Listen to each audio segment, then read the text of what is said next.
राग में है ताल, राग ताल में है भाव, भाव में है गीत बसा, गीत में है संगीत बसा।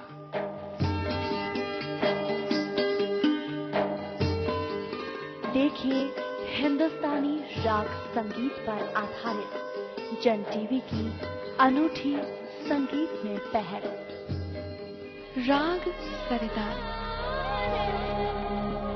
सिर्फ जन टीवी पर।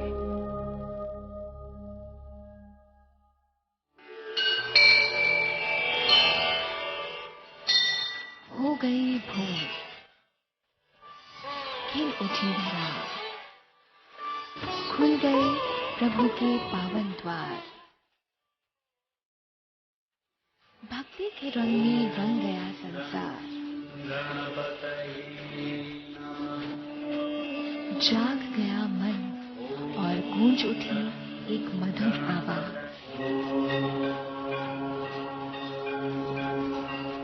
देखिए अमृत धारा, भक्ति धारा, हर रोज प्रातः 7:30 बजे सिर्फ जन टीवी पर। ऐसा गजब न कीजिएगा जी, ऐसा गजब न कीजिए। हम हथियार से डरते नहीं है, ना हम पाकिस्तान की पहली लड़ाइयों से डरे। कर मेरे मन को किया तूने क्या इशारा। From our struggle for freedom and from the teaching of Mahatma Gandhi. फिर वही रात है।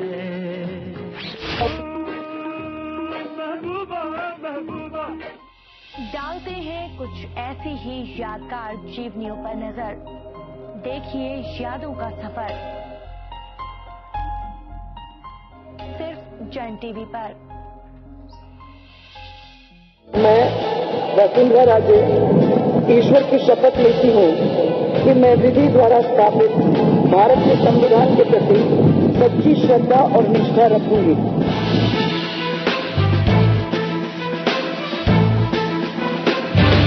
समझ में नहीं आता कि इतनी भारी बहुमत के बाद में वसुंधरा जी को जो काम जिस रूप में करना चाहिए था गंभीरता से, वो इस बार पता नहीं किन कारणों से उन्होंने कोई शुरुआत भी नहीं करी नए कामों की, और जो कामों की शानदार स्कीमें चल रही थी उन स्कीमों को इन्होंने या तो कमजोर कर दिया या बंद कर दिया।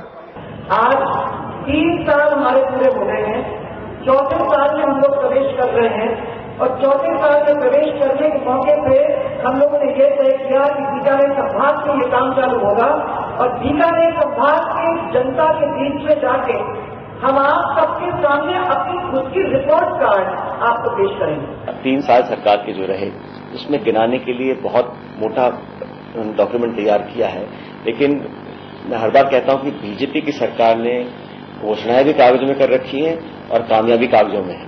जमीन पर धरातल पर देखने को ऐसा कुछ मिलता नहीं कि 3 साल में बहुत बड़ी उपलब्धि कोई सरकार की हो। और इतना बड़ा बहुमत जब सरकार को मिला तो स्वाभाविक है कि उम्मीदें बहुत ज्यादा थी। उसके अनुरूप केंद्र सरकार, राज्य सरकार, 2/3 बहुमत, पूरा समर्थन, नीचे से ऊपर तक भाजपा का शासन, फिर भी लोगों को मूलभूत सुविधाओं के लिए दर दर भटकना पड़ रहा। और हर वर्ग जिसको वादा किया गया था, किसान वर्ग हो, युवा वर्ग हो, चाहे शहर में रहने वाला हो, हर व्यक्ति को, हर समाज को, हर वर्ग को वादे कर बीजेपी सरकार में आई थी। और वादों को आप अगर उठा के देखेंगे तो मुझे नहीं लगता कि वादा करने के बाद सरकार ने कोशिश भी करी है कि उनको पूरा किया जाए। भामाशाह योजना हमारी प्राथमिकता थी, मैंने उसके आपको फिगर्स दे दिए, उसको हम पूरा करने जा रहे हैं। सड़कों के निर्माण को लेकर के हमने प्राथमिकता दिखाई थी, उसको हम पूरा करने जा रहे हैं। ऊर्जा के क्षेत्र में हमने प्राथमिकता दिखाई थी, उसको हम पूरा करने जा रहे हैं। शिक्षा की हमने प्राथमिकता दिखाई थी, उसको हम पूरा करने जा रहे हैं। चिकित्सा की हमने प्राथमिकता दिखाई थी, उसको हम पूरा करने जा रहे हैं। कांग्रेस ने तो 80,000 करोड़ कर्जा करने का काम किया और आदरणीय वसुंधरा जी ने उस कर्जे को समाप्त करने का काम किया। जहां तक आप कर्ज की बात कर रहे हैं, जब 5 वर्ष पूर्ण हो जाएं, उस समय आप मेरे से ये प्रश्न करना कि हम कितना कर्जा छोड़ के जा रहे हैं, कितना कर्जा हम कम करके जा रहे हैं। ने सुना, अपने अपने दावे हैं। सत्ता पक्ष का अपना दावा है, प्रतिपक्ष उन्हें खारिज कर रहा है। मुख्यमंत्री अशोक गहलोत, पूर्व मुख्यमंत्री अशोक गहलोत साहब कह रहे हैं कि सरकार ने कुछ नहीं किया। सचिन पायलट खारिज कर रहे हैं अशोक परनामी के दावों को। चलिए हम वापस अलका बत्रा जी से मुखातिब होंगे। आकाश जी, मैंने आपसे पूछा अभी कुछ देर पहले कि आपने कहा पे कि थोड़ा सा हम डाइवर्ट हो रहे हैं राष्ट्रवाद और इन सब चीजों को लेकर के। चले, लेकिन आम जनता ये पॉलिटिकल जो स्टेटमेंट्स होते हैं कितनी गहरी छाप रह पाती है उनसे, खासकर इस तरह के जो इश्यूज होते हैं? आम जनता को आई थिंक कोई सरोकार नहीं होता, उनको अपना डे रूटीन में फर्क पड़ता है। और जहां तक हम लोग हैं कि लाइक पॉलिटिकल अपने वोटिंग के लिए उन इश्यूज को एक्सप्लॉइट करते हैं और उनको डाइवर्ट करने की कोशिश करते हैं, बट अदरवाइज जो कॉमन पर्सन हैं वो अपने डे टू डे रूटीन में रहते हैं। उनको अपने चलानी है, महंगा वक्त के ऊपर पेट्रोल मिलना चाहिए, पैसे निकालने जाने जो आजकल पीछे डे टू डे के अंदर वो they are not concern about anything related to the casteism, but I और अगर ये इश्यूज उठाए जाते हैं तो ये जरूर of course it's a political gimmick and उठाए जाते हैं। एम्प्लॉयमेंट की बात तो कहाँ पाते हैं 3 साल को?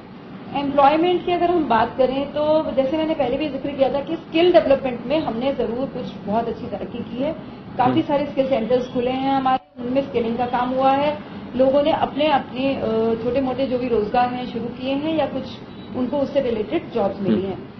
सरकारी नौकरियों का जो हमने शुरू में दावा देखा था वो 15 लाख नौकरियों बोला, वो तो खैर बहुत ही अनइमेजिनेबल था। मैंने पहले देखिए 2 बातें हैं इसमें। मुख्यमंत्री अपने स्तर पे अशोक परनामी, पार्टी के जो जुड़े वर्कर्स, लीडर्स, मंत्री सब ये बात कह चुके हैं 15 लाख लोगों को नौकरी देने का हमने वादा नहीं किया है और ये नहीं माना जाना चाहिए कि केवल सरकारी नौकरी मिलना ही नौकरी है, हम अवसर पैदा करा रहे हैं इससे।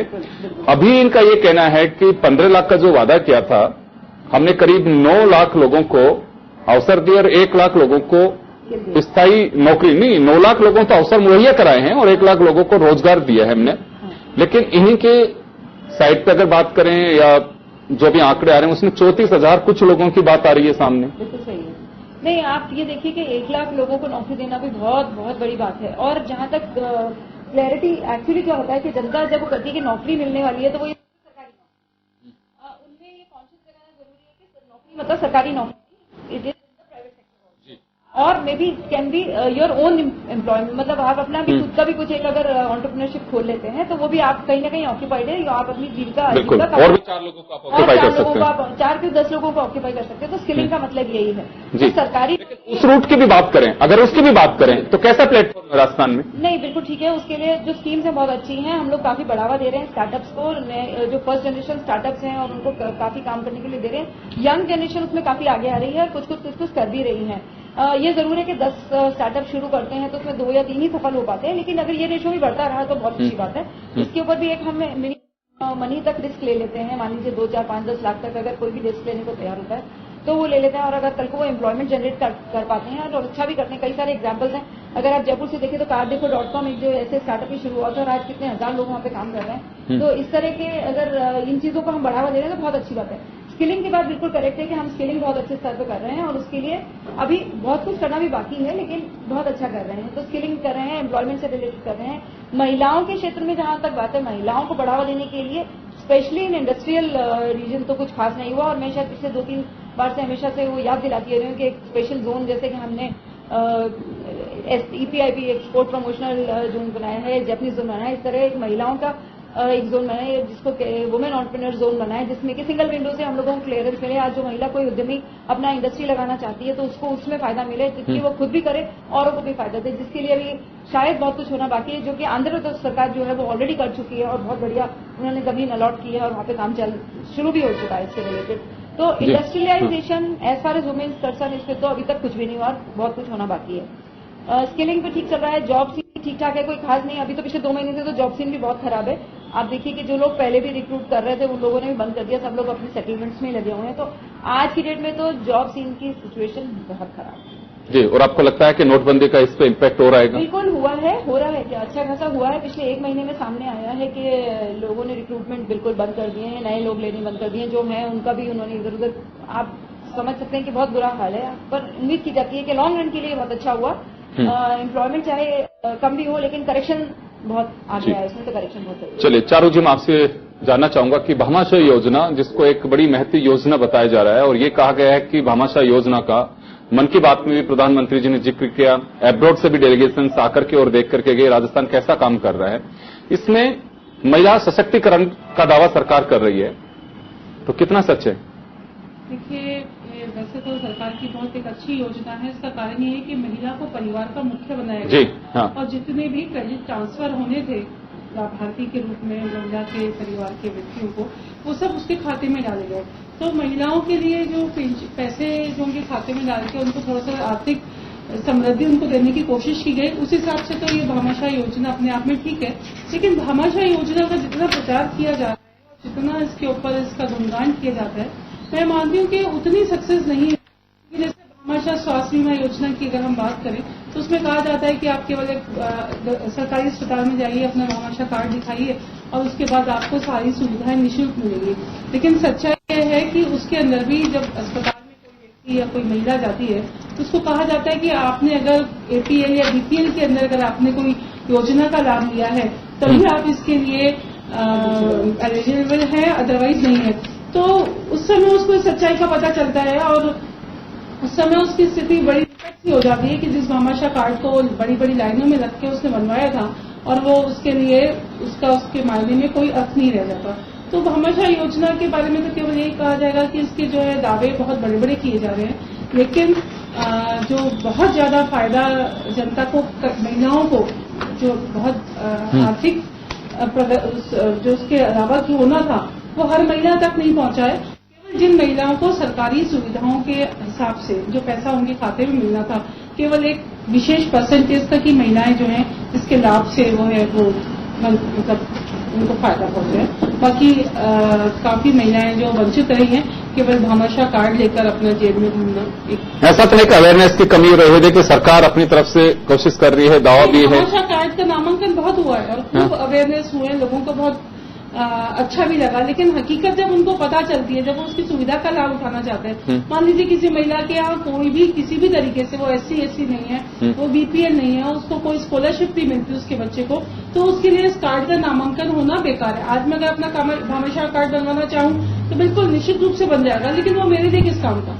तो ये कमी रह रही है अभी कहीं पे, या इसे दुरुस्त किया जाना चाहिए कि महिला है, अगर वास्तव में अब फ्री इलाज मुहिम। महिला मुख्यमंत्री हैं और जब महिलाओं को समान अधिकार देने की बात की गई है, जब महिलाओं को आगे प्रमोट करने की बात की गई है, तो महिलाएं आगे कैसे बढ़ेंगी, चाहे वो अगर वो सामान्य वर्ग की महिला है, तो ऐसा तो नहीं है कि सामान्य वर्ग की महिला कहीं पिछड़ी नहीं हो सकती, उसके परिवार के अंदर भी आर्थिक रूप से कहीं ना कहीं। तो ये कमी महसूस कर रहे हैं आप, ये कमी महसूस कर रहे हैं आप? बिल्कुल, और इसका कारण ये भी है क्योंकि हमारे यहाँ जो BPL का सर्वे है वो काफी टाइम से वंचित है। तो जो पुराना BPL चला आ रहा है वो BPL न होकर के आज वो एक बहुत समृद्ध व्यक्ति हो गया है, और जो वास्तविक BPL है वो कहीं ना कहीं अभी भी वंचित है।